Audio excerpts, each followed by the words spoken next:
आदरणीय व्यासपीठ, इथे जमलेले कदम सर, गिल सर आणि बाकी वरिष्ठ गुरुवर्य आणि आपण सर्व जे नवे स्वप्न घेऊन आलेले फर्स्ट इयरचे विद्यार्थी, तर सर्वप्रथम माँ सरस्वती, देवी शारदा, गणपती बाप्पा आणि शिवाजी महाराजांच्या चरणी नमन. आणि आजचं आपण सेशन सुरू करूया. तर आजचा टॉपिक आहे मी आणि माझी इंजिनिअरिंग. तर सगळ्यात पहिले कोणी कोणी ही गोष्ट ऐकली मला सांगा की बेटा 10वी नंतर 11वी 12वीचा अभ्यास भन्नाट करायचा, एकदम तुफान करायचा, एकदा का चांगलं कॉलेज भेटलं की आयुष्य रिलॅक्स आहे. असं कोणी कोणी ऐकलं सांगा बरं, ऐकलं की नाही? तर आपल्या सगळ्यांसोबत एक फार मोठा स्कॅम झालेला आहे. Okay, that's the biggest scam of your life. माणूस कधीही रिलॅक्स होत नाही. 11वी 12वीला मी पण खूप जास्त अभ्यास केला, मी पण खूप चांगले मार्क काढले, मला पण खूप चांगलं कॉलेज भेटलं, पण मी पण तुझ्यासारखं एकदम यस आता मी फ्री झालेलो आहे, सगळ्या बंधनातून मुक्त आहे, आता मी पुण्याला चाललोय असं मला वाटलं. आणि गेल्या मला भेटला maths, physics, chemistry, mechanics, C++ असे भेटले आणि म्हणलं यार आपल्यासोबत बहुत बडा प्रँक हो गया. तुमचे सुरू झाले बेटा लेक्चर्स? सुरू झाले. काय काय सब्जेक्ट सध्या तुम्हाला आहेत? Engineering, mechanics, exactly, good, nice. फारच सोपा सब्जेक्ट आहे बेटा. हां, अजून केमिस्ट्री, व्हेरी गुड, अतिशय सोपा. मॅथ्स ते तर काय चिल्लर आहे आपल्यासाठी, 11वी 12वी झाले सगळ्यांची, करेक्ट आहे. अजून योगा, सगळ्यात अवघड सब्जेक्ट बेटा, शवासन करून घ्यायला मस्त, ओके नाही? तर मला सांगेल का कोणी what is the definition of engineering रे बेटा? What is the definition of engineering? एकदम सिरियस सांगू नका, एकदम फनी लँग्वेज मध्ये इंजिनिअरिंगची डेफिनेशन सांगेल का मला? एक जण, कोणी पण एक जण कोणी पण असं मस्त हात वर करायचा, मुंबई टाकायचं, बघू कुणी आहे का? नाही? बरं चला जाऊ, मीच सांगतो तुम्हाला. सगळ्यात एकदम फन डेफिनेशन बघा. Engineering is the art of passing the exam you don't know nothing about. Okay, writing the answers you don't have any idea about, and getting the marks you don't at all deserve. कळलं meaning काय ते? अशी exam तुम्हाला pass करायची आहे जी तुम्हाला माहितीच नाही काय आहे ते, असं तुम्हाला लिहायचं आहे जे तुम्हाला येत नाही, आणि असे मार्क तुम्हाला भेटणार जे तुम्हाला पाहिजे नाहीत. So it is all about engineering. तर तुम्हाला सगळ्यांना बघून मला पण माझं फर्स्ट डे आठवतं, जेव्हा इंडक्शन प्रोग्राम आमचा पण तेव्हा होता. तर माझं पुण्याला कॉलेज होतं, सरांनी आता सांगितल्याप्रमाणे. तर नांदेडहून पुणे फर्स्ट टाइम आपल्या एका कम्फर्ट झोनच्या बाहेर निघालो मी. ट्रॅव्हल्सहून जाऊ लागलो, एकदम मस्त असं मोठे स्वप्न, प्लस डोळ्यात अश्रू पण होते, बाबा घर सोडतोय. आता माहिती की बाबा घर आपण येणार फक्त परक्यासारखं, म्हणजे का अतिथीसारखं येणार, 4-5 दिवस थांबणार आणि निघणार. आपलं मेन घर कुठे आता? पुण्यामध्ये. तर आणि स्वप्न पण होते, चला आता आपण एका मोठ्या कॉलेजला चाललोय, आपल्याला काहीतरी मोठं करायचंय. तर फर्स्ट डे मी जेव्हा गेलो, म्हणजे सकाळी 8 वाजता माझी ट्रॅव्हल्स पोहोचली. हॉस्टेलला गेलो मी, हॉस्टेलचं गेट उघडलं मी, तेव्हा बघा एवढा असेल 5 फूट 2 इंचचा, ठीक आहे, जवळपास एवढाच मी त्याच्या, आणि एकदम सुक्का होतं, आणि माझ्या अंगावर मोठी बॅग होती, हातात मोठी बॅग होती, आणि मी गेट उघडलं माझ्या हॉस्टेलचं, म्हणजे मोठं गेट असं एंट्री गेट, आणि मध्ये एंट्री केली. एंट्री केल्या मला एका माणसाने बोलवलं, 6 फूट 2 इंच, पिळदार मिशी, त्यानंतर एक सिक्युरिटी गार्डचे कपडे घातले, एकदम आडदांड पाण माणूस होता एकदम. त्याने म्हणलं तू कहाँ जा रहा रे? मी म्हणलं किसको मिलने जा रहा? मैं म्हणला हॉस्टेल में जा रहा हूँ. मैं कौन सा हॉस्टल में जाना है? किससे मिलना है? मेरा हॉस्टल है, मुझे मेरे रूम में जाना है. तू फर्स्ट इयर काय? तर त्याला भरोसा बसला नाही मी फर्स्ट इयर आहे म्हणून. एवढा एकदम छोटा चांगला दिसायचं पूर्ण. तर दाखवलं डॉक्युमेंट, बाबा माझं नाव वेदांत दीपक देशमुख, मला हा हॉस्टेल भेटलं, माझं कॉलेज अलॉट झालं, चल ठीक आहे जा म्हणलं. मग हे B305 मला पाठवलं. तर हॉस्टेलला गेल्यानंतर सगळ्यात पहिली भीती असते की रूममेट कोण भेटणार. इथं कोण कोण हॉस्टेलवर होतं बेटा? ओ गुड, नाईस. सगळ्यात पहिलं टेन्शन असतं की रूममेट कोण भेटणार. ओके, रूममेट कोण भेट, कारण रूममेट तुमचं आयुष्य बरबाद किंवा तुमचा आबाद करू शकतात, माहिती का? मला दोन्ही झाल्या, बरबाद पण झाले आणि आबाद पण झाले. सांगतो कसं ते. तर फर्स्ट इयरला गेलो, 4 जणांचा डबल बंक, सगळ्यांना माहिती, खाली एक बेड आणि वर एक बेड, असे 2 साईडला 2 होते, आणि आमचं एकदम टॉप फ्लोअरचं होतं. तर मला वाटलं वरचं एकदम भारी असते काय की, मी वरचा बेड पकडला. वर पकडला, नंतर कळलं की बाबा वर पकडणं म्हणजे सगळ्यात मोठी चूक आहे. का? कारण जेव्हा खालच्या राग येतो तेव्हा आपण वर हवेत उठतो, कारण खालून एक लात पडते, आपला बेड असा वर येतो. तरी मला नंतर कळलं. तर ते झालं. मग फर्स्ट इयरला फर्स्ट डे मध्ये माझ्या मित्रांसोबत ओळखी झाल्या, त्यांच्या मित्रांसोबत ओळखी झाल्या, आमचा चांगला मस्त ग्रुप बनला, गप्पा झाल्या, गोष्टी झाल्या. त्यानंतर मेसला जेवायला गेलो. अजून एक टेन्शन असतं की मेस कशी येते, कारण बाहेर जाताना आपल्याला जेवण चांगलं पाहिजे. जेवण चांगलं नसेल तर माणसाचं मन टिकत नाही. पण लकीली जेवण एवढं चांगलं होतं. तुम्हाला एक किस्सा सांगतो. जेव्हा मी फर्स्ट टाइम गेलो होतो आणि त्यानंतर मी फर्स्ट टाइम जेव्हा दसऱ्याच्या वापस आलो, मी ट्रॅव्हल्समधून खाली उतरलो आणि माझ्या वडिलांच्या समोर येऊन थांबलो. मी त्यांनी मला अक्षरशः ओळखलंच नाही, कारण मी गेलो होतो असा, आलो असा. लिटरली म्हणजे तो हायलाइट सीन माझ्या आयुष्यातला. मी असं मस्त एक हुडी घातलं होतं, थंडी दिवस होते, खाली उतरला समोर येऊन थांबला असं पूर्ण एकदम. त्यांनी मला 2 मिनिटं बघितल्यानंतर त्यांना असा चेहरा ओळखीचा वाटला. मी त्यांना बाबा म्हणलं, अरे तू काय केलास म्हणे तू एकदम नेमकं. मग मी ज्यांना ज्यांना भेटलो त्यांच्याकडून मला फक्त एकच क्वेश्चन, काय रे तुला घरी आई जेवायला द्यायची नाही का म्हणून. हा प्रश्न. मी म्हणजे एवढा लकी होतो, मला मेस खूप चांगली भेटायची, मला भेटली होती चांगली. म्हणजे सकाळी आम्ही ते ब्रेड बटर खायचो. ब्रेड बटर म्हणजे कसं आहे, नुसतं शिंगडपणा नाही, आमचं मेस खूप भारी होती. 2 बटर ब्रेड घ्यायचे, मध्ये जेवढं बटर लावायचं तेवढं बटर लावायचं तुमच्या मनानुसार, असे 2 खायचे आणि मस्त एवढा ग्लास दूध प्यायचा. हे झालं सकाळचं. सोबत अजून पोहे, चहा, जे पोहे इडली बिडली काय असेल ते, त्यानंतर जेवण करायचं. त्यानंतर पुन्हा दुपारी हेच सेम रिपीट करायचं आणि पुन्हा संध्याकाळी जेवण करायचं.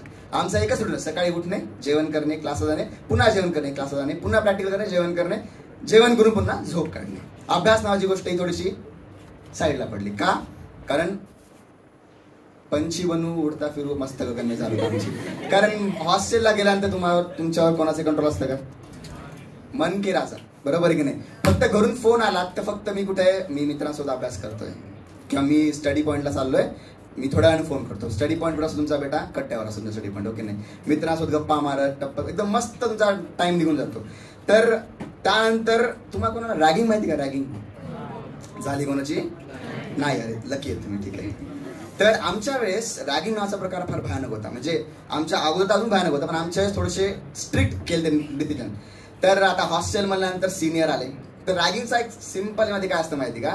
सिनियर लोक बकरे शोधतात फर्स्ट इयरच्या पोरांमध्ये, की बाबा हा मुलगा माझे असाइनमेंट कंप्लीट करणार, याचा अक्षर चांगला आहे, हा मुलगा माझे कपडे धुवून देणार, हा मुलगा माझे कपडे इस्त्री करून देणार, हा मला खायला घेऊन जाणार. हे म्हणजे आमच्या वेळेसची रॅगिंग होती. त्याच्या अगोदरची तर खूपच भयानक होती, मारायचे म्हणजे लिटरली सिनियर्स लोक. तर सगळ्यांनी 3 इडियट्स पिक्चर बघितलाय? त्याची रॅगिंग सगळ्यांना आवडती नक्की. जहापणा तू सिगरेट हो, माझी सगळ्यांना करेक्ट आहे. तर जेव्हा आम्हाला असं कळलं की आता सिनियर्स येत आहे, तर आम्ही सगळे शॉक झालो बाबा, की आता असा क्रायटेरिया आम्ही सुद्धा व्हायला नको. तर सिनियरनी बोलवलं आम्हाला, चला म्हणे आमच्या रूमवर. तर घेऊन गेलो, भीतच गेलो बा, काय आता कायच करत काय नाही, कारण कोणाचं प्रोटेक्शन नाहीये. तर गार्ड तर ऑलरेडी सिनियरच्या कब्जामध्ये असतात, त्यांना 100 रुपये तरी गार्ड एकदम, ठीक आहे तुम्ही काय करणार करो, बस बाहेर आवाज मध्ये आणलो. रेक्टर विचारा घरी जाऊन झोपलाय. आता प्रोटेक्शन कोणाचं? आपण सगळे कम्प्लिटली कोणाच्या अंडरमध्ये? आता सिनियर्सच्या अंडरमध्ये. तो जसा म्हणेल तसं वागायचं. 2+2 4 म्हणलं 4, नाही तर 5. ती पुरुष नाही तर पश्चिम, आपल्या हातात काहीच गोष्ट नाही. मग आम्ही गेलो, भीत गेलो. चला मग त्यांनी काय म्हणलं, पहिले विचारलं इंट्रोडक्शन केलं, तुझं नाव काय वगैरे वगैरे सगळ्या गोष्टी झाल्या. मग त्यानंतर तुमच्या हॉबीज काय? मी म्हणलं तबला. त्यांनी मला लिटरली मला सगळ्या टेबलवर असं वर 2 भांडे दिले आणि तबला वाजव म्हणायच्या. चल म्हणलं ठीक आहे तबला वाजतो, वाजवलं तबला. त्यानंतर एकाला सिंगर मला त्यांनी गाणं गायलं. हे नुसतं स्टार्टिंगला एकदम बेसिक होतं. मग त्यानंतर त्यांचे नवीन नवीन असे त्यांच्या आल्या इमॅजिनेशन. चला तू काय कर, आता तू उलटा थांब आणि आता तबला वाजव, म्हणजे उलटा असे पाय वर आणि असं तबला वाजून दाखव म्हणत होता मला. तरी अशा नवीन नवीन गोष्टी त्यांनी असं, म्हणजे मला वाटलं पण होतं माझ्या आयुष्यात अशा गोष्टी करेल, त्यांनी मला करू घातल्या. तर त्यानंतर पण ह्या गोष्टीच्या फन मध्ये झाला. मग त्यानंतर खरं कळलं की बाबा सिनियरचं महत्व आहे. मग त्यांनी सांगितलं बाबा की हे बघा, एक गोष्ट फॉलो करायची कधी पण, कॉलेजला किती धिंगाणा करा, पण काही करा, फॅकल्टी सोबत मात्र पंगे घेऊ नका. तुम्हाला फॅकल्टी किती जरी ओरडून बोलले, किती हार्श पण बोलले, पण फॅकल्टी सोबत पंगे घ्यायचे नाहीत. कारण फॅकल्टी के साथ पंगा पडेगा बहुत महंगा. कारण सगळे मार्क्स त्यांच्या हातात आहे. त्यांना जर काही जरी असा एक शब्द वाकडा गेला, मग ते बघतात हा मुलगा आहे ना, यस तू बेटा भेट मला बाहेर एक्झामच्या वेळेस, तुला तेव्हा दाखवतो मी काय ते. पण लकीली आम्हाला ऑलरेडी सिनियर सांगितलं होतं, त्यामुळे इट वॉज ओके. चला आम्ही म्हणजे रेडी होतो की बा सर किती आम्हाला ओरडले, आम्ही काहीच हो sir I am sorry sir म्हणून समोर निघायचा. हा आमच्याकडे फार भारी म्हणजे त्यांनी एक सल्ला दिला होता. आणि त्यानंतर सिनियर्सचा यूज तुम्हाला तर डेफिनेटली नोटसाठी येतो. तुम्हाला म्हणजे कोणत्या फॅकल्टीला कसं बोलायचं किंवा त्यांना सिनियर्स थ्रू कसं जायचं हे तुम्हाला ऑटोमॅटिकली कळतं. मग त्यानंतर क्लासेस सुरू झाले. तर 11वी 12वी असताना मी फिजिक्स आणि मॅथ्स तर खूप चांगलं केलं होतं, म्हणजे मला मॅथ्स तर खूपच आवडायचं बेसिकली. फिजिक्स चला मॅथ्सचा छोटा भाऊ म्हणून करायचं ना, पण केमिस्ट्री नावाचा प्राणी मला जास्त आवडायचा नाही. आणि त्याचा बायोचं म्हणजे मला कम्प्लिटली असा घृणा होती. म्हणजे मी ग्रुपच येतो नव्हता, PCM ग्रुप माझा होता, bio was completely out of the scope. तर फर्स्ट इयरला गेलो आणि तिथं एक सब्जेक्ट आला बायोचं. एखादं समजा इंजिनिअरिंगचं नाव कोणी सांगू शकते का? बायोला एक समानार्थी शब्द इंजिनिअरिंगचा वर्ड कोणी सांगू शकतं? बायोटेक्नॉलॉजी. बायो ऑलरेडी आहे, म्हणजे आपल्याला लगेच कधी बायो म्हणून आहे. अजून म्हणजे असं नाव आहे जे आम्हाला स्टार्टिंगला जेव्हा बघितलं तर आम्हाला वाटलं की किती भारी सब्जेक्ट असं. नाही, तर बायो बिलकुलच वर्ड नाहीये. जेनेटिक इंजिनिअरिंग नो, ते तर इंजिनिअरिंगचा पार्ट. अजून बायो वर्डच त्याच्यामध्ये बेटा. केमिकल वेगळं बेटा. बायो नावच याच्यात, बायो हा BIO नाही त्याच्यात बेटा. म्हणजे स्कॅम, दुसरा मोठा स्कॅम झाला आमच्या आयुष्यामध्ये. तर त्याचं नाव एवढं सुंदर होतं माहिती का, लिव्हिंग मशीन्स. हे असं एवढं सुंदर नाव होतं, आम्हाला वाटलं काय की या सब्जेक्ट मध्ये बाबा मशीन्स आणि आपण लिव्हिंग. पण नंतर बघितलं, आम्ही सिलेबस ओपन केला, मायटोकॉन्ड्रिया, ओल्सोफॅगस, लिव्हर, त्यानंतर ब्रेन, असे विचित्र आहे ते नाव दिसलं आम्हाला. आम्ही झालं, ज्याच्यापासून आम्ही पळालो तोच सब्जेक्ट पुन्हा आला. मला चला ठीक आहे, जाऊ दे, आता काय करणार, देरे आली तुम्हाला, ते दिलंच तुम्हाला तर ते भोगावंच लागणार आहे. तर झालं असं, मग सुरू झालं आमच्याकडे. मग पहिले 8-10 दिवस मस्त एन्जॉयमेंट मध्ये झाले. आता असं होता मग आली T1, टेस्ट 1. आमच्याकडे पॅटर्न कसा होता बघा, टेस्ट 1 10 मार्काची, त्यानंतर मिड सेम 30 मार्काची, टेस्ट 2 10 मार्काची, एंड सेम 50 मार्काची. किती झाले टोटल मिळून? 100 मार्क. तुमचा पॅटर्न कसा सर? यांच्याकडे 20-20-60. ओके, आमच्याकडे 4 होत्या एक्झाम. तर जोपर्यंत टेस्ट येत नाही बेटा तोपर्यंत तुम्हाला 4 ओके. ओके ओके ठीक आहे. तर आमच्याकडे 4 होतात, 10, 30, 10, 50 होतं आमच्याकडे. तर जोपर्यंत टेस्ट येत नाही बेटा तर तुमच्याकडे तुम्हाला कळत नाही की तुमच्या मित्रांचे गुण काय आहेत ते. तर बघा तुम्हाला 3 इयर्स मध्ये बेटा, त्यामध्ये बघा मेन हिरो कोण आपला? रॅन्चो. रॅन्चो म्हणजे स्मार्ट माणूस. दुसरा सायलेन्सर, चतुर रामलिंगम, घाशा माणूस. तिसरा फरहान कुरेशी, चिल माणूस, म्हणजे काय घेणं नाही त्याला, यायचं नाही, आलं नाही आलं. आणि चौथा माणूस डरका माहोल आहे, राजू रस्तोगी. तर जेव्हा तुम्हाला एक्झाम येते तेव्हा तुमच्या आयुष्यात तुम्हाला 4 मित्र दिसतात की जो म्हणजे आलं, एक्झामची डेट अनाऊन्स झाली की नुसतं घासायला लागतो सकाळी संध्याकाळी. त्याला काही संबंध नाही, पबजी खेळायचा ना, इंस्टाग्राम ना, स्नॅप पाठवायची ना, कुठं फिरायचं, काही संबंध नाही. तो फक्त आणि फक्त अभ्यास करणार. त्यानंतर दुसरा जो सगळ्यात खतरनाक आहे बरं, स्मार्ट रॅन्चो टाईप मध्ये, तो काय करतो माहिती का? जेव्हा तुम्ही झोपलात तेव्हा अभ्यास करतो, जेव्हा तुम्ही नसलात तेव्हा अभ्यास करतो. तुम्ही आले की पुस्तक बंद, अरे काय मला माहित नाही, कारण त्याला इमेज मेंटेन करायची नाही. मी अभ्यासच करत नाही, आय डोंट केअर, अरे मी चिल माणूस एकदम. पण माझ्या स्वतःचा एक मित्र होता MTech ला असताना, विनय नावाचा, विनय केळकर म्हणतात त्याला, व्हिडिओ दाखवून त्याचा हा. तर तो काय करायचा माहिती का? सकाळी 3 ला उठायचा, 3 ते 5 अभ्यास करायचा, 5 ला पुन्हा झोपायचा. म्हणजे जेव्हा सगळेजण झोपतील उठतील तेव्हा असं वाटलं हा झोपलाच आहे. पुन्हा रात्री लवकर झोपायचा, पुन्हा रात्री 12 ला उठायचा, हळूच बघायचं कोण उठलंय का, उठला जायचा, हळूच हॉलमध्ये जायचा, हॉलमध्ये लाईट ऑन करायचा, वाचत बसायचा. एका दिवशी माझ्या मित्राने पकडलं त्याला असंच, म्हणजे सडनली, म्हणजे ऍक्सिडेंटली तो माझा मित्र बाहेर निघाला, तर इथे फोन वगैरे आला, तो बाहेर निघाला, त्याला दिसलं की अरे हा अभ्यास करतोय. मग तेव्हा मला कळलं की हा भाऊ असा डॉन माणूस, एकदम विचित्र माणूस, म्हणजे झोलबाज माणूस आहे. तर असे असतात काही स्मार्ट लोक ज्यांना इमेज मेंटेन करायची की बाबा मी हुशार नाही, मी अभ्यास करत नाही, जे होगा सो देखा जाएगा, चिल माणसं. आणि तिसरे असतात चिल, ज्यांना लिटरली काय घेणं नसतं. T1 देखते बाद में देखते, मिड सेम बघू, एंड सेम असेल, मग T2 घेणं, मग एंड सेम चॉईस मात्र थोडेसे पोरं घाबरतात ते. मग त्यानंतर चौथे जे की मोस्टली असतात, जे असतात की डरका माहोलेवाले लोक, ज्यांना एक्झामचं नाव घेतलं की भीती वाटते. मग भीती वाटते पण अभ्यास करत नाही लोक. मग काय करतात, उद्या एक्झाम आहे, मग जायचं टॉपरच्या रूमवर, टॉपरच्या समोर लोटांगणच घालायचं की भाऊ तुला मी पाणीपुरी खावलतो, पावभाजी खावलतो, वडापाव खावलतो, काही दाखव, पण मला पासिंग पुरतं सांग बेटा काहीतरी. मग तो पण त्याला आता त्याचा हे आहे ना बाबा, त्याच्याकडे चान्स येतात भाव खायचा. मग तो नाही नाही नाही मला वडापाव नाही, मला मोठा कधी पिझ्झा पाहिजे, हे पाहिजे. पण ठीक आहे आम्ही कॉन्ट्री करून तुला चांगला पिझ्झा खावलो बेटा. तर मग हे असं बनतं. मग तो तुम्हाला असं जीवावरून आल्यासारखं तुम्हाला 2-3 पॉईंट सांगतो.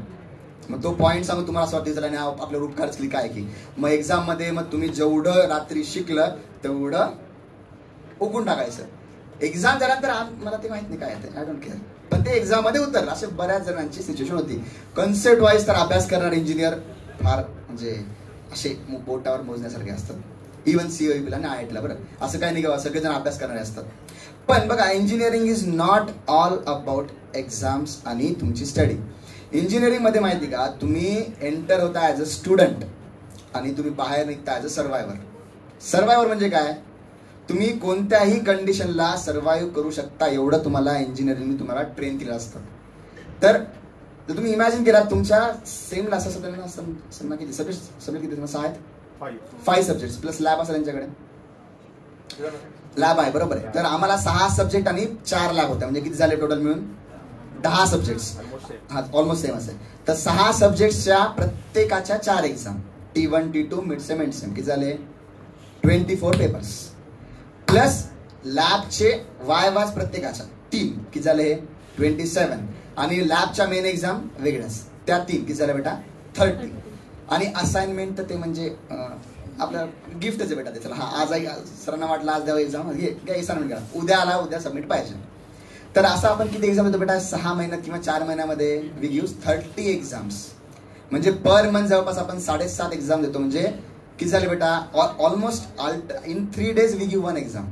सो आपलं माइंड एवढं ट्रेन होतं माहिती का. स्टार्टिंगला आपल्याला वाटतं की अरे खूपच जास्त हेक्टिक आहे, पण जसं तुम्ही त्याला हळूहळू त्याच्यामध्ये सोबत इन्व्हॉल्व होता तुम्हाला असं वाटत नाही की मग तुम्हाला एक्झामचं भय पूर्णपणे निघून जातं. तुम्ही बघा, म्हणून तर ज्या ज्या ठिकाणी काही टॉपची फील्ड आहेत तिथे डेफिनेटली कोण असतं, इंजिनियर असतं. बीट IAS IPS कोणती पण फील्ड घ्या, इव्हन आर्टिस्ट पण कोण आहेत आपले, इंजिनियर आहेत. तर बघा आपला जितू भाई सगळ्यांना माहिती आहे, कोटा बॅटरी IITचा पासआउट आहे, drop out basically.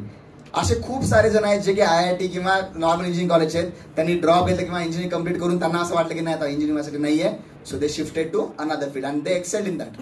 Okay, so it's very unique field. म्हणजे इंजिनिअरिंग तुम्हाला बऱ्याच वेळा असं फनली म्हणतात की बाबा लोक इंजिनिअरिंग 4 वर्ष करतात आणि त्यानंतर विचार करतात की मला काय करायचं आयुष्यामध्ये. म्हणजे पहिले डिग्री घेतात आणि नंतर विचार करतात की तुम्ही MBA करू, MTech करू, बाहेर जाऊ की जॉब करू. असे बरेच सारे ऑप्शन्स तुम्हाला तेव्हा येऊ जातात. तर फर्स्ट इयरला गेल्यानंतर मला तबला फार आवडायचा, पण तबल्याला माझा स्कोप भेटला नाही स्टार्टिंगला, कारण ऑलरेडी पोझिशन्स फिट होत्या, त्यांचा ग्रुप फिक्स होता. तर मग फर्स्ट इयरला थोडंसं मग त्या तबल्याकडे दुर्लक्ष झालं. मग सेकंड इयरला आल्यानंतर मात्र थोडंसं माणूस काय होते, थोडंसं प्रगल्भ बनतं की त्याला कळतं काय करायचं आहे ते. कळलं का. तुम्ही स्टार्टिंगला जेव्हा तुम्ही एकदम कॉलेजला आलात असं वाटतं की आता हे कॉलेज मी जेव्हा पासआउट होईल तेव्हा माझ्या नावानं जाणारा पाहिजे. जसं की आता खाली एक पुतळा आहे बघा तुमच्याकडे, इथं कोणाचा पुतळा खाली, इथं एंट्रीला कोणाचा पुतळा भेटा आता, श्री विश्वेश्वरय्या बरोबर आहे, मोक्षगुंडम विश्वेश्वरय्या. तर आमचं कॉलेज COEP त्यांचा कॉलेज होतं बेसिकली मेन. तर आमचं कॉलेज त्यांच्या नावाने ओळखलं आहे. म्हणजे आपला इंजिनियर्स डे जो 15 सप्टेंबरचा आहे तो त्यांच्या वाढदिवसावर डिपेंड आहे, करेक्ट आहे. So it is based on his birthday. तर असं सगळ्यांना वाटतं की माझ्या कॉलेजचं नाव माझ्यामुळे व्हावं, की आता वाटतं की आपण MGMचे स्टुडंट आहोत किंवा मी COEP स्टुडंट आहे. पण असं कधीतरी वाटतं आपल्याला जेव्हा फर्स्ट इयरला आपण येतो तेव्हा असं वाटतं की हे जे कॉलेज आहे ते माझ्या नावाने, म्हणजे हा बाबा त्याचं कॉलेज आहे असं वाटतं, असं स्वप्न घेऊन आपण येतो. पण सेकंड इयरला रियालिटी कळते बाबा हे स्वप्न नाही एवढं, कारण कॉलेज ऑलरेडी खूप मोठं आहे आणि ॲल्युमिनाय खूप जास्त आहे. तर त्यात तुम्हाला जर नाव कमवायचं तर खूप जास्त तुम्हाला मेहनत लागते. तर फर्स्ट इयरला तुम्हाला एन्जॉयमेंट तर करायचं बेटा. तर मेन गोष्ट आहे मी तुमचा पॉइंटर कमी करू नका. तुम्हाला पर्सेंटेज पॉइंटर आहे, तर जनरली तुमचा पॉइंटर 7.58च्या वर ठेवा. It is not that hard. आता जनरली तुम्हाला म्हणलं चिल काय असतं बघा, जे फक्त आणि फक्त एंड सेमवर डिपेंड असतात की नाही आपण एंड सेमला बघू, हे काय 50 मार्कच गेले तर गेले, आपण एंड सेमला 50 मार्क काढू आणि डायरेक्ट 75 आणि 80च्या वर जाऊ आपण. पण असं नसतं बेटा, रोज थोडं थोडं करा. मला म्हणायला सोपं का, मी कधी केलं नाही पण मला माहिती, इट्स माय एक्सपिरियन्स. रोज थोडं केलं क्लास, आणि सगळ्यात मेन गोष्ट क्लास बुडवू नका. म्हणजे हे इंजिनियरला सांगणं चुकीचं आहे बेसिकली, कारण इंजिनिअरिंगला मेनच गोष्ट असते प्रॉक्सी मारणे. कोणी सुरुवात केली आहे प्रॉक्सी मारायला बेटा अजून नाही ना, सांगणार नाही सर समोर. एक्झॅक्टली. तर इंजिनिअरिंगला फार हे असतं बाबा मला प्रॉक्सी मारायची. तर असा आमचा एक किस्सा झाला होता. आमच्या क्लासमध्ये जवळपास स्टुडंट्स 120, म्हणजे 120 जण होते आणि त्या दिवशी आले होते फक्त 40 जण. आता प्रत्येक मित्राला जिम्मेदारी की बाबा माझ्या मित्राची मला प्रॉक्सी मारायची, कारण हा अमुक तमुक कारणाने गावाकडे गेलाय. तर एकेकाने 2-2, 3-3 प्रॉक्सी मारल्या. आता बघितलं सरांनी बघितलं वर दिसत आहेत 40 पोरं, इथं 120 पैकी 100 पोरं दिसत आहेत. म्हणजे हे काही लॉजिक लागायला तयार नाही. तर म्हणजे चला बा 40 ते 50 असतील तर ठीक आहे, इग्नोर करून जातील. पण सरांनी मात्र पकडलं की बाबा हे काय झोल झालं काहीतरी. मग काही त्यांना माहिती, कारण प्रॉक्सी लोक मारतात, पण ठीक आहे, त्यांना वाटलं नव्हतं की एवढं डायरेक्ट एक डिसप्रपोर्शनेट होईल. म्हणून त्यांनी मग जे होते त्यांना सगळ्यांना बोलवलं. म्हणजे ज्यांनी प्रॉक्सी मारल्या आणि ज्यांच्या प्रॉक्सी मारल्या त्यांना सगळ्यांना बोलवलं. त्यांना पहिले तर अशी असाइनमेंट दिली की जी पॉसिबलच नाही कम्प्लीट होणं. मग त्यानंतर पनिशमेंट दिली, तुमचे 10 मार्क आम्ही कापणार. पण एक चांगली गोष्ट काय होती, आमच्याकडे रिलेटिव्ह मार्किंग होती. म्हणजे आमचे जे पर्सेंटेज आहेत ते कशावर डिपेंड असणार आहेत, टॉपरवर. जर टॉपरला 100 पैकी 60 मार्क पडले तर 60 मार्काला 100%. असं तुमची कशी सर अशीच आहे? ॲब्सोल्यूट नाही. आम्ही लकी होतो, तुम्ही लकी नाही बेटा, तुम्हाला एक्झाम अभ्यास करावा लागतं. We were lucky. 60 मार्काला त्याला 100%, म्हणजे ज्याला 50 मार्क आहे तो जवळपास समवेअर अराउंड 80-85% यायचा. ओके. तर आता याच्यावर मला एक आठवलं, तुम्हाला इंजिनिअरिंग ड्रॉइंग सब्जेक्ट आहे का? नाही सर आहे ना, सेकंड सेमला आहे. ओके. हां, आता मग तुम्हाला एक हॅक सांगतो मी. ठीक आहे सर, सॉरी त्या हॅकबद्दल.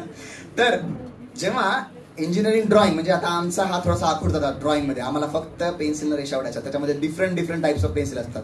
काहीतरी HB पेन्सिल, H1 असं काहीतरी होत्या. ते कधी आम्हाला पल्ले पडलं नाही. आणि माझं मेकॅनिकल इंजिनिअरिंग, बरोबर, ते फार इम्पॉर्टंट गोष्ट असते त्यासाठी. कधीच फरक पडला नाही याच्यामध्ये. अरे काय वाजून गोष्ट नाही.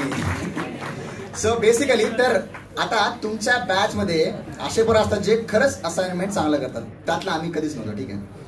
तर आमच्यामध्ये पण असे पोरं होते जे म्हणजे सरांनी दिलं की लगेच काय करायचे, असाइनमेंट रेडी ठेवायचे. आता मला आठवतं की आमच्या फर्स्ट सेमला आम्हाला इंजिनिअरिंग ड्रॉइंग सब्जेक्ट होता. तर तो सब्जेक्ट आणि त्याच काळामध्ये गणपती होता. गणपती बसवा होता. आणि पुण्यातले गणपती खूप चांगले असतात, म्हणजे तिथं खूप जास्त सजावट असते.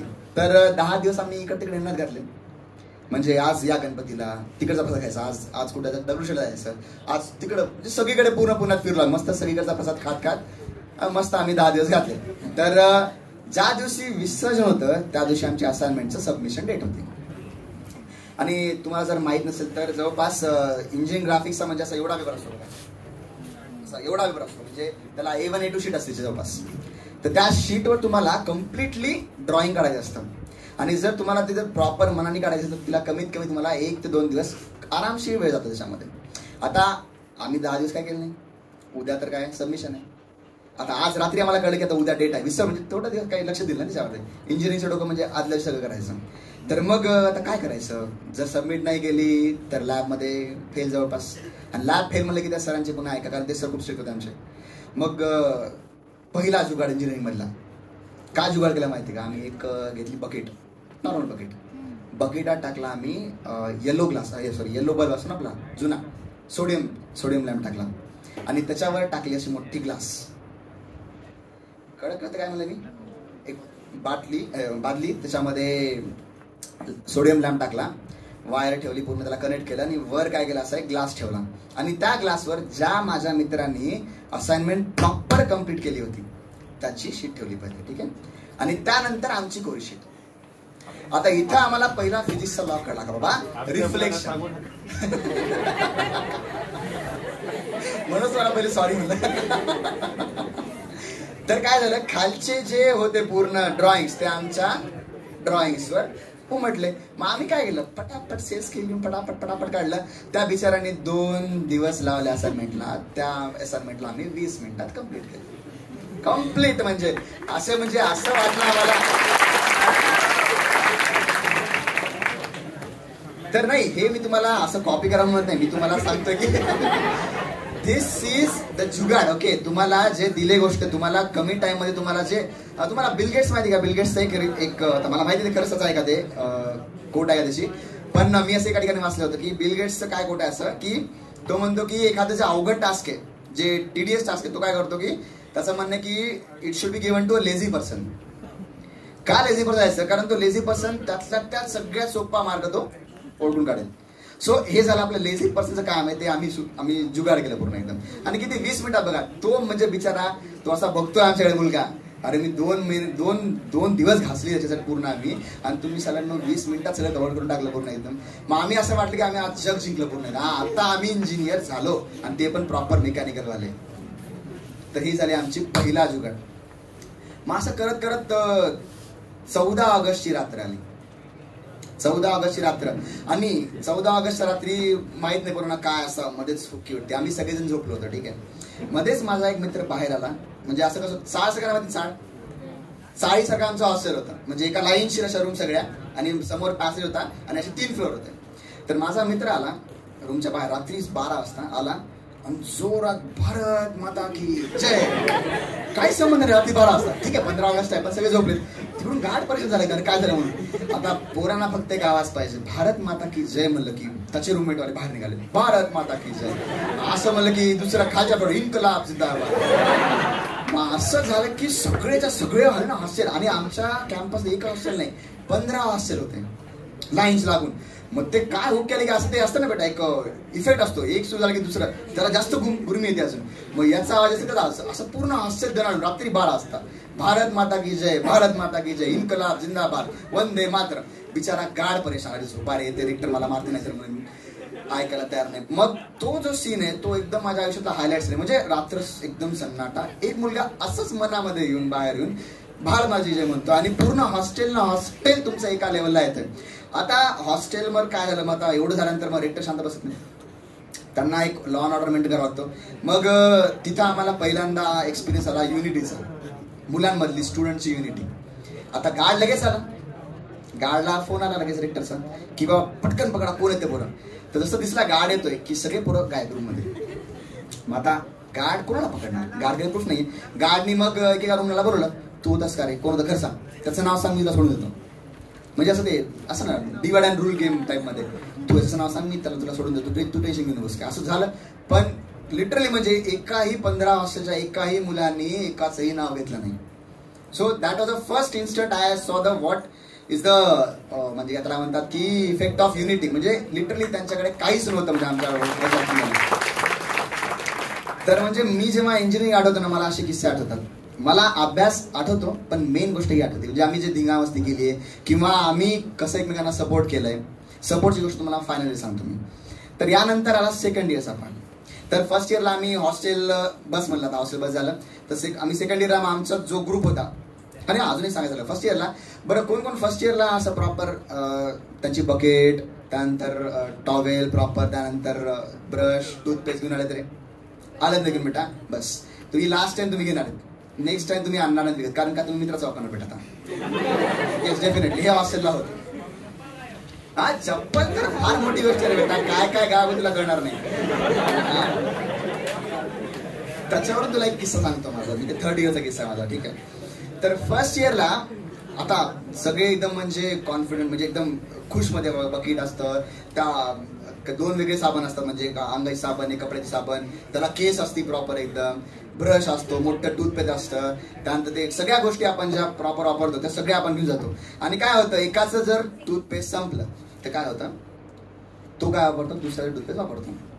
मग ठीक आहे एकदा वापर 2दा वापरला, आपल्याला वाटतं ठीक आहे वापरतो पाहतो अरे त्याचा विकत, पण दिसतं की अरे हा रोज आपणच वापरतोय.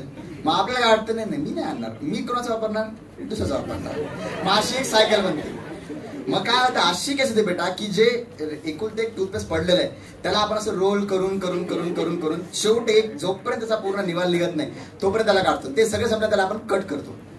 ते कट केल्यानंतर वरचं हे राहतं बघा त्याच्यामध्ये आपण ब्रश फिरवतो आणि ते यूज करतो. जोपर्यंत ते संपत नाही तोपर्यंत येणार नाही टूथपेस्ट. आणि जर चुकून जर तुमचा रूमचा दरवाजा ओपन आहे, कोणाचा रूमचा दरवाजा, आणि एखाद्याला टूथपेस्ट दिसलं ते टूथपेस्ट गायब झालं. डेफिनेटली हॉस्टेलचा म्हणजे अलिखित नियम आहे बेटा, कोणची गोष्ट ओपन ठेवायची नाही. ओपन ठेवली मग ती पूर्ण पब्लिक झाली, ती इट्स नॉट अ प्रायव्हेट. आता याच्यावरून अजून एक किस्सा आठवला.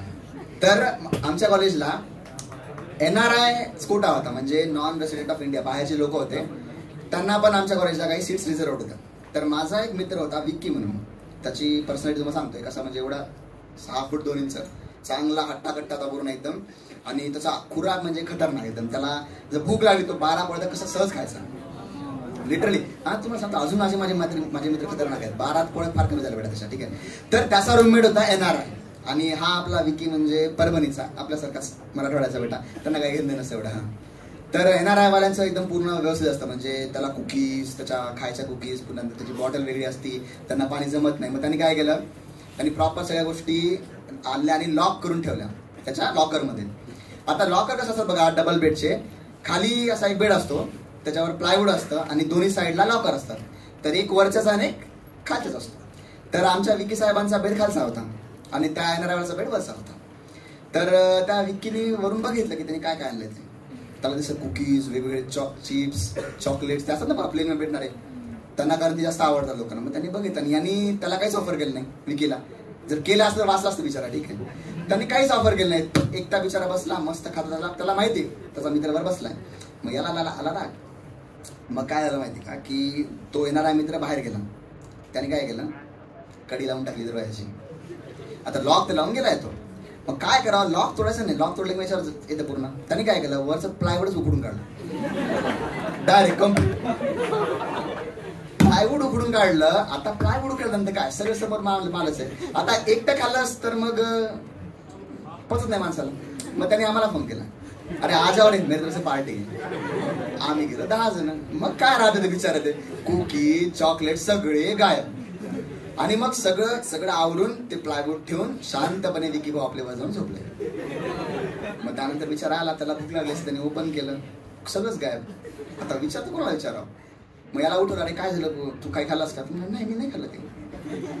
कारण बघ त्याने एकट्याने खाल्लं असतं ना, मग आम्ही त्याला सांगितलं त्यांनी खाल्लं, आम्ही जिम्मेदार, आम्ही सुद्धा त्या क्राईम मध्ये, बरोबर आहे. मग आम्ही सगळी चूप भेटा एकदम. अगेन युनिटी, बरोबर आहे, स्टुडंट्सची युनिटी, ठीक आहे. तर अशा असंख्य गोष्टी आम्ही इंजिनिअरिंग मध्ये केल्यात. आणि मला इंजिनिअरिंग मध्ये या सगळ्या गोष्टी आठवतात. माहिती का, तुम्ही अभ्यास करा, काही नाही काही इव्हेंट मध्ये पार्टिसिपेट करा. अभ्यास तर करायचा बेटा, अभ्यास आयुष्यभर आहे.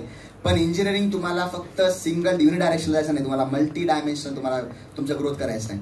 युनिडायमेन्शनल ग्रोथ म्हणजे तुम्ही सस्टेन होणार नाहीत. आता बघा, मी कॉर्पोरेटमध्ये 5 वर्ष जॉब केलाय. मला कधी असं कोणी जास्त टेक्निकल विचारलं नाही. मेन गोष्ट काय विचारली की बाबा मी कसं प्रेझेंट करतो. मला समजा माझ्याकडे एक आयडिया आहे, okay, I have an idea, आणि जर मला ती प्रेझेंटच करता आलं नाही तुमच्या समोर, तर तुम्ही इंटरेस्ट असणार का बेटा?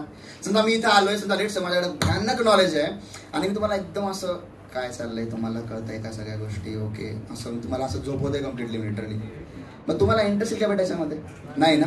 मग तिथं मला कळलं की तुम्हाला नॉलेज आहे ते एक तर प्रायमरी बेस आहे, पण नॉलेज जेव्हा तुम्ही कंपनी जाता तेव्हा सगळ्यांना जवळपास नॉलेज असतं. पण मेन गोष्ट आहे तुम्ही कसं बोलता, कसं रिप्रेझेंट करता, कसं मॅनेज करता, कसं लोकांना हँडल करता. या सगळ्या गोष्टी त्याला म्हणतात सॉफ्ट स्किल्स. या फार तुमच्या मेन कॉर्पोरेटमध्ये इम्पॉर्टंट आहेत. म्हणून तुमच्या कॉलेजमध्ये क्लब्स वगैरे असतात बघा. तुमच्या क्लब्स असतील ना, ड्रामा क्लब असेल, समजा काही क्रिकेट क्लब असेल, तुम्हाला माहीत असेल तुम्हाला कधी. आणि काही गोष्ट काय आणि जर नसेल तुमच्याकडे ऑप्शन पण आहे, तुम्ही स्वतः सुरू करू शकता. आता COEP-ला असताना आम्ही स्वतः चेस क्लब सुरू केला नव्हता. So you have the opportunity, you can start your on club. असं नाही की बाबा परमिशन लागते, सरांना सांगायचं आम्हाला रिक्वायरमेंट आहे, काही फंडिंग लागते चेससाठी. आता मी तर मला चेस फार आवडतं खेळायला, तर मी चेस खेळायचं, पण आम्ही फंडिंग काही गरज नाही, एक बोर्ड आणायचं बघायचं शांतपणे मस्त एकदम खेळत जायचं. सुरू केला आम्ही चेस क्लब. असं काही मॅटर नाही करत त्याच्यामध्ये, ओके. तर नसेल क्लब तुम्ही स्टार्ट करू शकता. तुमच्याकडे क्रिकेट असेल ना, क्रिकेटचे प्रॅक्टिस असेल, क्रिकेट आहे तुमच्याकडे असतीलच, ग्राउंड आहे, सगळ्या गोष्टी असतील. नसेल तर तुम्ही करा, okay. So it is up to you to start it, okay. So त्यानंतर आता आमच्याकडे फिरोदिया नावाचा एक करंडक असतो पुण्याला. कोणाला आयडिया आहे फिरोदिया करंडक म्हणून? नाही. तर फिरोदिया करंडक म्हणजे काय असतो माहिती का, एक नाटक असतं, बेसिक नाटक बसायचं. त्या नाटकात फक्त ऍक्टिंग नाही, त्याच्यात तुमच्या आर्ट पण आल्या, म्हणजे डान्सिंग पण आली, त्यानंतर तुमचे वेगवेगळे दिखावे पण आपण करू शकतो त्याच्यामध्ये, डान्स पण सगळ्या गोष्टी इन्व्हॉल्व होत्या.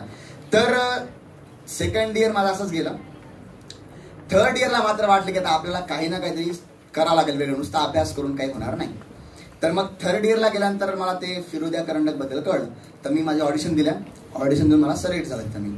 आणि आमचं नशीब असं की आम्ही एवढी प्रॅक्टिस केली आणि त्या वर्षीचा फिरोदिया करंडक COEP-ने जिंकला आणि आम्हाला फर्स्ट प्राइज भेटलं. जर तुम्हाला थँक्यू जर तुम्हाला युट्यूबवर बघायचं तर झिम पोरी झिम नावाचं एक नाटक आहे. झिम पोरी झिम हे नाटक आहे. तर त्याचा हे असं आहे की बॅकग्राऊंड असं आहे की एक ट्रान्सजेंडर जो पर्सन असतो, तर त्या ट्रान्सजेंडर पर्सनला जर रिअल म्हणजे आपल्यासारखं जगायचं असेल तर त्याला त्याच्या आयुष्यात किती स्ट्रगल करावं लागतं. आणि हे ऍक्च्युअल मध्ये ज्याने आमचा रायटर होता ना, त्यांनी हे अनुभव केला होता. तो म्हणजे असा मुंबईला जाऊ लागला तेव्हा त्याला काही टाइम काम नव्हतं. तो एक ट्रान्सजेंडर म्हणजे आपले हिजडे जे लोक असतात ना, बेसिकली ट्रान्सजेंडर नाही, डोंट याला काय म्हणतात, निगेटिव्ह घेऊन का त्याला, ट्रान्सजेंडर पर्सनला तो असंच गप्पा मारत बसला. तर तुम्हाला तुम्ही असं काय करता basically, why you do it, म्हणजे तुम्हाला शिकायचं नाही का, तुम्ही ट्राय करू शकत नाही का. तर मग तेव्हा त्याला बोलताना त्याला कळलं की स्ट्रगल किती. मग तो त्या माणसासोबत तो ऍक्च्युअल त्यांच्या घरी जाऊन आला, त्यांनी बघितलं सगळं काय काय असतं ते. मग तेव्हा त्याला सुचलं की बाबा yes we can do a play on them to educate people. तर तेव्हा ते सगळ्यांना खूप आवडलं पुण्यामध्ये आणि we were the first one, like we were the first prize holder.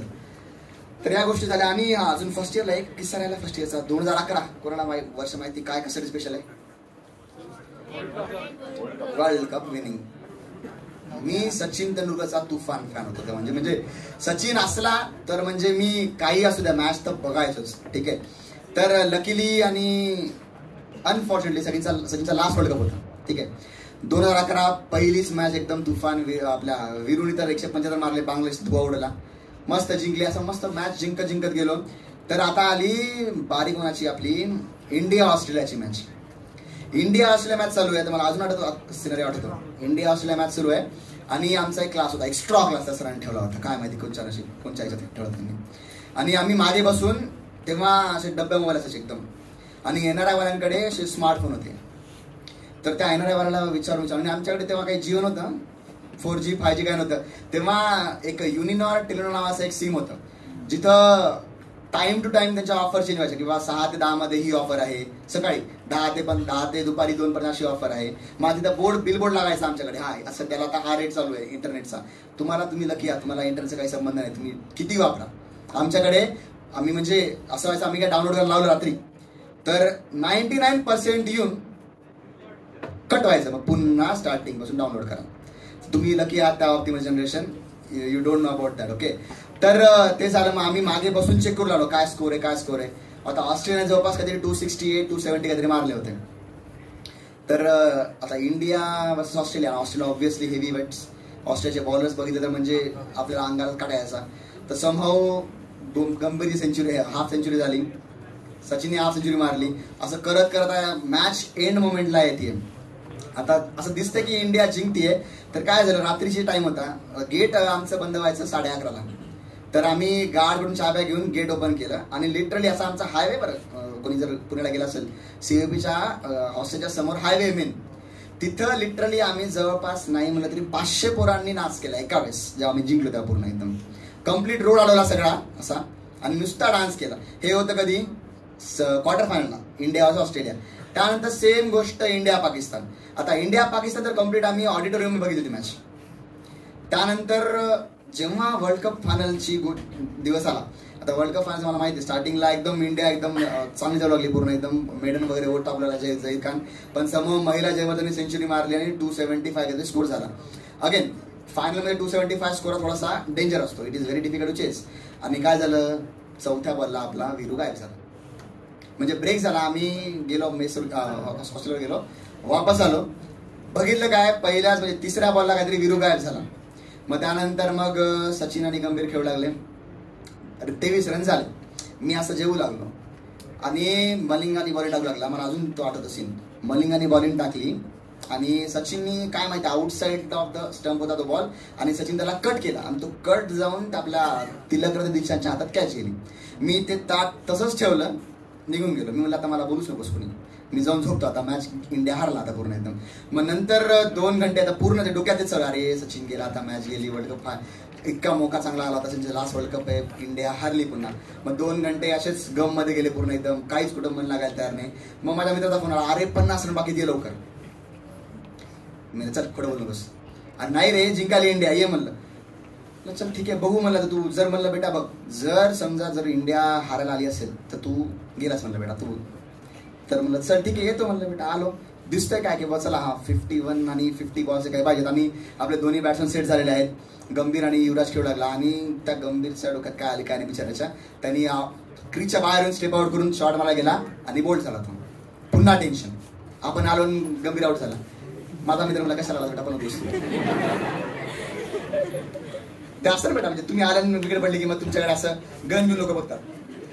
तर मला चल ठीक आहे ओके जाऊ देता बसावं म्हणलं. तर आलो सर बघून घ्या. मग धोनी आला, धोनी काय एवढा खास खेळला होता वर्ल्ड कप मध्ये. मग चला ठीक आहे, नाही सॉरी 50 150 रन मागे देता मग काहीतरी, तेव्हा गंभीर गेला. हा तर त्यानंतर मग धोनी आला, धोनीने थोडीशी इनिंग व्यवस्थित केली. मग असं दिसलं की आता मात्र इंडिया जिंकणार. मग हळूहळू पोरांची एनर्जी वाढू लागल्या, पूर्ण आवाज वाढू लागले पूर्ण एकदम. आता रेक्टरला माहिती आहे पोर काय ऐकणार नाही अजून. रेक्टर मला काय करायचं करा तुम्ही. तर मग धिंगाणा झाला. मग मात्र आम्हीच नाही, पूर्ण पुणे जागा होतं, आय गेस इंडिया जागा होता पूर्ण एकदम. त्या रात्री मला माहित नाही मी कुठे कुठे फिरलो, पण एवढं मला आठवतं मी एका बसच्या टपावर जाऊन नाचू लागलो. म्हणजे आम्ही लिटरली, मी माहिती का, मी रात्री 8:30 वाजता झोपणारा माणूस आहे होतो मी त्यावेळेस. मी त्यावरून पण माझ्यासोबत खूप जास्त किस्से झाले माझ्यासोबत. तर त्या दिवशी मला एक हायलाइट सीन माहिती की म्हणजे एक बस आहे, बस पूर्ण भरून आहे आणि त्या बसच्यावर आम्ही भरून आहेत पूर्ण. आणि तिथे आम्ही मस्त डान्स करतोय आणि कोणीच काय अडायला तयार नाही, कारण पूर्ण पब्लिक जल्लोषमध्ये होती पूर्ण एकदम. आणि त्यावेळेस आम्ही जवळपास किती रात्री 2:30 वाजता आम्ही वापस आलो. आणि आता रेक्टरने काय केलं, 12:30-1ला गेट बंद करून टाकलं. आता जायचं कसं, मग आम्ही मागून कुठून तरी जाऊन त्याच्यावर चढून हॉस्टेल जाऊन झोपून गेलो. So it was all about first year. असे खूप सारे किस्से तुम्हाला समजलं मी. तर इंजिनिअरिंगमध्ये तुमचं ज्या, तुम्हाला खरं सांगतो, इंजिनिअरिंगमध्ये जो तुम्हाला टाइम 4 वर्षाचा आहे, एक तुम्हाला सांगायचं झालं तर बघा, इंजिनिअरिंगमध्ये तुम्हाला फ्री टाइम आहे आणि वडिलांचे पैसे आहेत. कळलं काय म्हणलं मी? तुमचा टाइम, वडिलांचे पैसे. पण जेव्हा तुम्ही इंजिनिअरिंगच्या बाहेर जाता, तो टाइम तुमचा नसतो, टाइम असतो कंपनीचा, पण पैसे तुमचे असतात. तुम्हाला मित्र गोळा करायला पण वेळ लागतो माहिती का.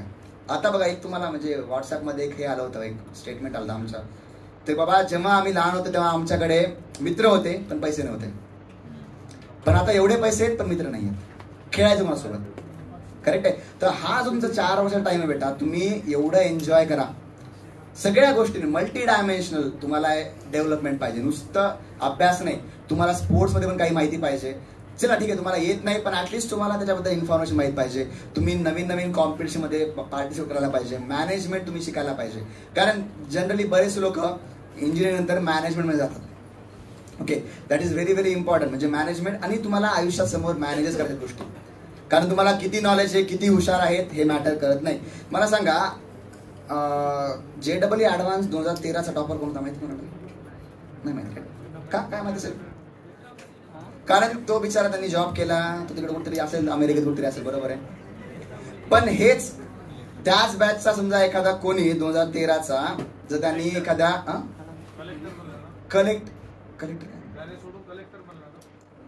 नाही ठीक, पण असे ठीक आहे असतील, कलेक्टर बनले असतील, I don't know, may be collector बनले असतील तर त्यांचं नाव मोठं होतं. सो असं जरुरी नाही की तुम्ही फक्त अभ्यास करूनच वर जाऊ शकता. You can be multi dimensional person and still you can grow. Okay, असे कित्येक पर्सन जे IIT नाही आहेत, नॉन IIT असं, त्या नडेला कोणाला माहिती आहे? कोण असं त्या नडेला नाही माहिती? कोण आहे बेटा सत्या नडेला? मायक्रोसॉफ्टचा CEO. He is not IIT.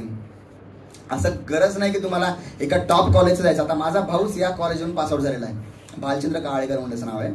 तर तो सध्याला अमेरिकेमध्ये एका मोठ्या कंपनीमध्ये चांगला पोस्टवर आहे. सो इव्हन MGM मधून तुमच्या पासआउट झालेला एक मुलगा फॉरेनमध्ये जाऊन जॉब करतो. It's not a big thing. So अशी गरज नाही की तुम्ही एका मोठ्या कॉलेजलाच पाहिजे. आता माझ्या 2 बहिणी इथं होत्या, म्हणजे कझिन्स होत्या, त्यांनी इथून BCA केलं, त्या पण एका चांगल्या पदावर आहेत. सो तुमचं कॉलेज समजा लेट्स से बाबा नांदेडचं आहे, तुम्ही सर IIT आहात, तुम्ही म्हणजे एवढ्या मोठ्या गोष्टी करू शकता असं नाही. इंजिनिअरिंगमध्ये तुम्हाला तुमची स्किल वाढवता यायला पाहिजे. तर आयुष्यात तुम्हाला, कारण बघा कोणी तुम्हाला पैसा का देईल रे, एखादा समजा लेट्स आपण दूधवाला पैसे का देतो, दूधवाल्यासाठी पैसे का देतो? कारण he gives a milk. Okay, किंवा पेपरवाला पैसे का देतो बेटा? पेपर, पण पेपर तर ऑनलाईन भेटतो आपल्याला, तरी आपण त्याला पैसे का देतो? कारण आपल्याला फिजिकल पेपर वाचत असतो, बरोबर आहे. तिकडे जाऊन आणा, त्यानंतर बघा त्याच्यापेक्षा आपण त्याला 2 रुपये दिले परवडतात, बरोबर आहे. बघा जो भाजीवाला तुमच्या घरासमोर होतो त्याची भाजी आणि बाजारातली भाजी काय असती? महाग असते. का महाग असते ती भाजी? कारण तो तुमच्या घरासमोर होतो. आता हीच, आता भाजीवाला मला आपल्या डोक्यात काय सर काय म्हणतात, पण हेच ब्लिंकिट म्हणतात, कसं भारी वाटतं. ब्लिंकिट, बिग बास्केट, इन्स्टामार्ट आहे, ज्या सगळ्या गोष्टी आहेत, बरोबर आहे. तर बेसिकली बघा, आता इंजिनियरचं डोकं बघा याच्यामध्ये. तर इंजिनियर डोकं काय, आता तुम्ही काय म्हणता, भाजीवाला म्हणले की जाऊ दे ठीक काय रे, भाजीवाला नॉर्मल गोष्ट आहे, तो सकाळी सकाळी येऊन भाजी घेणार, भाजी आपल्या दारासमोर विकणार. पण एखाद्या इंजिनियरचं डोकं काय असेल की बाबा चला इथं एक बिझनेस आहे, की बाबा लोकांना घर बसल्या सगळ्या गोष्टी पाहिजेत, त्यांना बाहेर जाऊन खायची इच्छा नाहीये किंवा बाहेर जाऊन गोष्टी घ्यायची इच्छा नाहीये. मग का नाही मी असं काही डेव्हलप करेल ज्याने याचा प्रॉब्लेम सॉल्व्ह होईल. तर इंजिनिअरिंग तुम्हाला ही गोष्ट शिकवते. आता विश्वेश्वरय्यांचं बघा, विश्वेश्वरय्यांचं एक ते का धबधबा बघायला गेले होते, एकदम मस्त धबधबा होता, मोठा धबधबा होता. तर सगळे लोक म्हणाले काय धबधबा किती मस्त आहे, सुंदर आहे, सिनिक ब्युटी एकदम पूर्ण. पण तिथं विश्वेश्वरांना वाटलं की अरे इथं काहीतरी चुकतं एक गोष्ट. काय चुकलं सांगा बरं, what is the missing thing here. एका इंजिनिअरिंगचं डोकं असं मस्त वरून, फार वरून धबधबा पडतोय खाली, खूप मोठा फ्लो आहे, सगळे म्हणतात किती मस्त दिसतंय सिनारी, खूप भारी फोटो येत आहेत. पण ते म्हणले की नाही इथं काहीतरी मिसिंग आहे. काय असेल रे एका इंजिनिअरिंगचं डोकं? सेफ्टी. Okay, one thing. अजून कोण म्हणलं बेटा? Good, please round off the applause for हिम.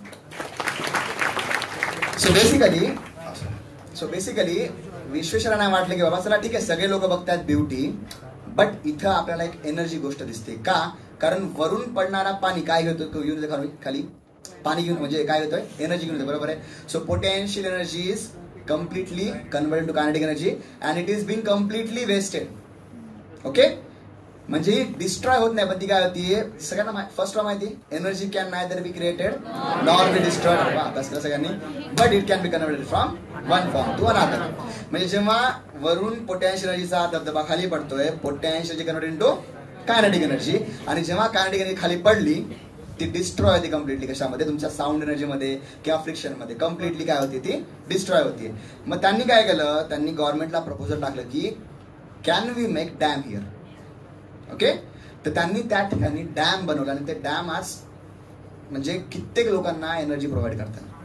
म्हणजे ज्या ठिकाणी एक सिनिक ब्युटी लोक सगळे बघू लागले, पण एक इंजिनिअरिंगचं माइंड काय बघू लागलं, तिथे एक प्रॉब्लेम आहे, तो प्रॉब्लेम अनसीन प्रॉब्लेम आहे. मग त्या प्रॉब्लेमला मी काय करतोय, काउंटर करतोय, माझ्यासाठी त्याला मी काय करतोय, यूज करतोय.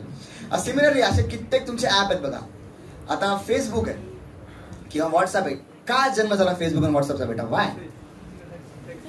सगळे तुम्हाला तुमच्या मोठ्या भावा बहिणींना विचारा, स्टार्टिंगला जेव्हा आम्हाला टायपिंग करायचं, मेसेज करायचं सगळ्यांना, तर पहिले जा तुमचा मेसेज ओपन करा, आणि तेव्हा आमच्याकडे लिमिट असायची, एका दिवसाला फक्त फार तर फार 200 मेसेज तुम्ही पाठवू शकता.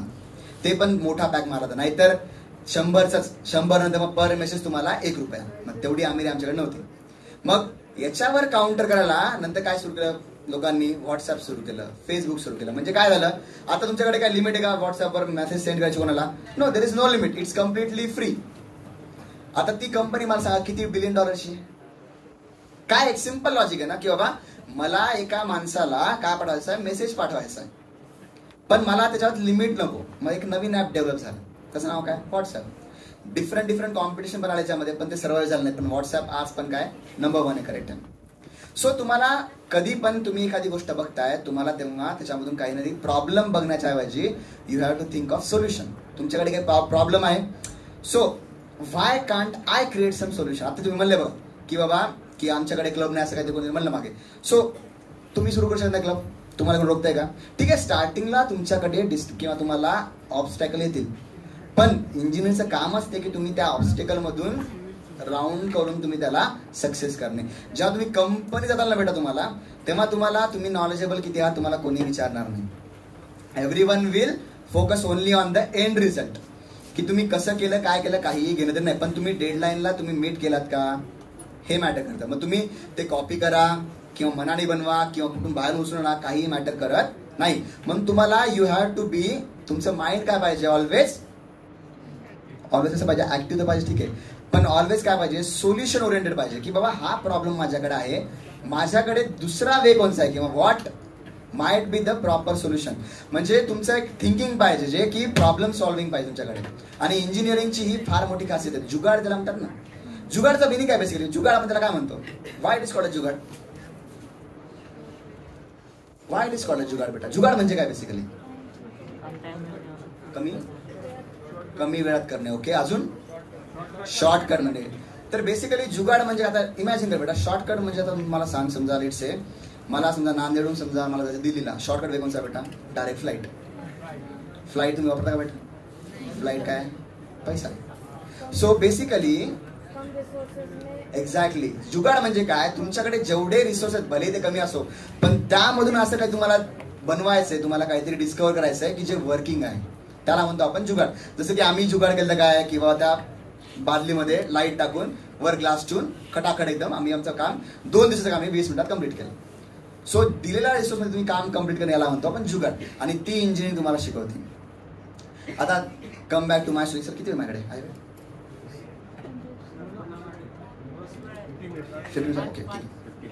ओके. तर त्याच्यानंतर थर्ड इयरचा वेळ आला. थर्ड इयरमध्ये मग माणूस थोडं जास्त सिरियस होतं, कारण थर्ड इयरला वेळ लागतात प्लेसमेंटचे. ओके, सगळ्यांना प्लेसमेंट पाहिजे बेटा, कारण कोणतंही जवळपास सगळ्यांची इथं ब्रांच कम्प्युटर असेल. पहिला प्रेफरन्स करेक्ट आहे, मेकॅनिकल. वा वा, क्या बात आहे बेटा, एव्हरग्रीन ब्रांच आहे बेटा. ठीक आहे, असं मला फार कोणतरी म्हणलं होतं स्टार्टिंगला, जेव्हा मी कॉलेजला जाऊ लागलो बेटा. मी जेव्हा COEP गेलो होतो तेव्हा मला कोणतरी म्हणलं होतं, मला COEP जेव्हा माझा रिझल्ट लागला होता तेव्हा मी COEP गेला असताना मला पूर्ण महाराष्ट्रातले सगळे कॉलेज आणि सगळ्या ब्रांच ओपन होता. पण मला कोणतरी म्हणलं होतं, मला आठवत नाही, मी त्याला भेटला नाही विचारतो नंतर मला. तर त्याने म्हणलं होतं की वेदांत तू काय कर, एव्हरग्रीन ब्रांच आहे. म्हणलं कोणती? मेकॅनिकल घे म्हणे. हे कम्प्युटर काय नाही रे बेटा, मेकॅनिकल घे म्हणे. मग मी मेकॅनिकल घेतलं आणि मी फारच ग्रीन झालो बेटा त्याच्यामध्ये. एवढा ग्रीन झालो की मी एवढा रेड बनलो पूर्ण एकदम. मग त्या माणसाचा मला तर भेटायला मूर्त नाही भेटला मला, तो माणूस चांगला रेड झाला असता बेटा. तर एव्हरग्रीन ब्रांचवाले कॉंग्रॅच्युलेशन्स. नाही, एव्हरग्रीन ब्रांच खरंच एव्हरग्रीन आहे, कारण का तुम्हाला सांगतो, मी स्वतः मेकॅनिकल इंजिनियर. ठीक आहे, I am mechanical engineer. But हे बघा, mechanical engineer can do stuff of computer आणि IT, but CSIT guy can't do mechanical stuff. Ego आहे, इगो मेकॅनिकलचा. ओके, तर बघा मेकॅनिकल वाले सगळे पोरं, आता माझे खूप सारे मित्र आहेत जे मेकॅनिकल त्यांनी 4 वर्ष केली, नंतर एक कोर्स करून कम्प्युटरमध्ये गेले. असं आहे का पॉसिबल कम्प्युटरला एक कोर्स करून मेकॅनिकलमध्ये? नाही पॉसिबल बेटा. मेकॅनिकलला तुम्हाला 3 दानव असतात. दानव म्हणजे SOM, TOM, DOM. Strength of material, design of machine, theory of machine. असे 2-2 किंवा एक याच्याने येतात, ग्रुप येतात बेटा. एक येऊन पटकन मारून जातो बेटा, ते त्याच्यातून तुम्ही उभरूस तर दुसरा येतो, मग तो तुम्हाला मारतो. मग त्याच्यातून उभरूस तर तिसरा येतो. मग असं होतं की जर आपण व्यवस्थित अभ्यास केला नाही तर हे तिघं एकदा आपल्या अंगावर येतात. तर तुम्हाला कळलं असेल त्याला म्हणतात बॅकलॉग. ठीक आहे, त्याला म्हणतात आपण फेल झालं होतं. सो ट्राय करा की तुम्ही एक्झाममध्ये बिलकुल बॅकलॉग ठेवू नका, कारण असं वाटतं की आपला हा बघू चिल गाईजमध्ये म्हणतो तुम्हाला मी. बॅकलॉग लागल्यानंतर कंपन्या तुम्हाला जनरली जवळ येत नाहीत. सो कंपनीसाठी पहिला करायचं असतो की मला बॅक नको आहे कोणचा पण. सो ट्राय करा की असं, म्हणजे डेफिनेटली एवढं आयडियल सिनारिओ झालं तर बेटा एकदम भारी तुमची बॅच आहे, पण असं नसतंच कधी. ठीक आहे, आयडियल सिनारिओ तुमच्या बऱ्याच जणांचे बॅकलॉग लागतील, लागू नये ती देवाचरणी प्रार्थना आहे माझी. पण तुमचे उपकार स्वतःवरचे, तुमचे कर्म, त्यानंतर कर्मकांड तुमचे त्याच्यात जे असतील, मॅटर्स तुम्ही जे करणार आहेत, त्या सगळ्यांचा एक तुमचा मध्ये आता निघेल ज्याने तुमचा बॅकलॉग लागेल. ठीक आहे, सो कृपया बॅकलॉग लागू देऊ नका, कारण कंपन्या जनरली तुम्हाला बॅकलॉग लागल्यानंतर जवळ येऊ देत नाही. ठीक आहे, मग तुम्हाला थोडंसं वेगळ्या नजरेनं बघतात, भले तुमचे किती चांगल्या स्किल्स असो. ठीक आहे, तर फायनल इयरला आल्यानंतर मला असं रिअलाइज झालं की मला आता जॉब करायचा नाही आहे. माझ्या डोक्यात किडा घुसत होता IITचा. मग मी MTech करायचा विचार केला. मग MTech म्हणजे काय, मग MTechला जायचं कसं? GATE is the best way. आता मग गेटला जाताना मग मी गेटचा सिलेबस बघितला. गेटच्या सिलेबसमध्ये 16 सब्जेक्ट्स. ओके, 16 सब्जेक्ट्स म्हणजे जे तुम्ही इंजिनिअरिंगला जेवढे सब्जेक्ट शिकले तेवढे सगळे सब्जेक्ट्स गेटला होते. मग मला माझे पाप आठवले, जेवढे आपण पाप केले बेटा आत्तापर्यंत, की काश उस टाइम मैंने पढ़ाई की होती अच्छे से, तो आज मुझे थोड़ा और चान्स मिलता करने के लिए. तर फर्स्ट म्हणजे फायनल इयरला अभ्यास केला, पण एवढा चांगला स्कोर आला नाही, कारण पाप होते 3 वर्षाचे. मग नेक्स्ट इयरला मात्र खूप चांगला अभ्यास केला. मग त्यानंतर मग चांगलं कॉलेज भेटला मला, IIT मद्रास. मग मात्र फोडून टाकला. पण एकदा फोकस केल्यानंतर माणसाला इगो हट होतो बघा. एकदम कोणी जेव्हा बोलते ना काहीतरी, आता वेदांत हुशार राहिला नाही म्हणून, मग ते इगोवर घेतलं आणि ते इगो डोक्यात घातला. आणि त्या डोक्यात घातला एवढा अभ्यास केला मी की डायरेक्ट मग जे मला म्हणणार होते की अरे नाही आता वेदांत संपलाय, नाही वेदांत खूपच चांगला होता, ह्याला आम्हाला डेफिनेटली 100% भरोसा होता की हा आयुष्यात काही ना काही करणार म्हणून, हे असे पलट बघायला होतं. सो तुमच्या हातात आहे कोणची गोष्ट, जे दुसऱ्यांचा जो व्ह्यू पॉईंट असतो ना, चेंज करायची गोष्ट आपल्यावर आहे. आपण बघा आता क्रिकेटर्सला एक मॅच चांगली खेळली, अप्पा याच्यात काय प्लेयर्स कोण नाही, आणि तोच प्लेयर दुसऱ्या म्हणजे घाण खेळला, याला काहीच नाही, पलट बघायला. आणि लक्षात ठेवा, पीपल्स पर्स्पेक्टिव्ह चेंजेस कंटिन्युअसली, पण तुमचं स्वतःबद्दलचं पर्स्पेक्टिव्ह कधीही चेंज होऊ देऊ नका. कारण ते जर चेंज झालं, तुमचा कॉन्फिडन्स डिस्ट्रॉय होतो, आणि सेल्फ कॉन्फिडन्स डिस्ट्रॉय झाल्यानंतर त्याला कोणीही उभारू शकत नाही. त्याला तुम्हाला सुद्धा उभारावं लागतं. बाहेरून तुम्हाला किती जरी कोणी सपोर्ट मोटिवेशन केलं किंवा गायडन्स करतो म्हणलं, काही होत नाही. जोपर्यंत तुम्ही स्वतःवर बिलीव्ह करत नाही तोपर्यंत तुम्ही ग्रो होणार नाही. त्यामुळे तुम्ही स्वतःवरचा कॉन्फिडन्स मात्र जाऊ देऊ नका. आणि कॉन्फिडन्स एक गोष्ट अशी आहे की जी तुम्हाला समोर पुश करते. व्हर्जिन मोबाईल कोणाकोणा माहिती रे? व्हर्जिन एअरलाइन्स, व्हर्जिन मोबाईल, त्यांचा एक सीईओ आहे, त्याचं एक स्टेटमेंट आहे, माझं सीईओचं नाव आठवत नाहीये. तर तो काय म्हणतो माहिती का? Fake it until you make it. Meaning कळला? Fake it until you make it. Fake म्हणजे आपला फेक नाही. Fake it until you make it म्हणजे काय? कोणी सांगू शकतो मला? What is fake it until you make it?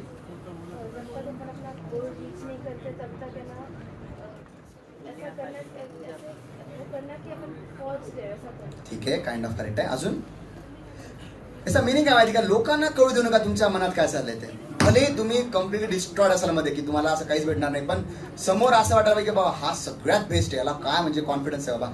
म्हणजे याच्यात काय होतं माहिती का? तुमच्याकडून एक पॉझिटिव्ह एनर्जी बाहेर पडते आणि पॉझिटिव्ह एनर्जी बाहेर पडल्यानंतर लोक तुमच्याकडे अट्रॅक्ट होतात.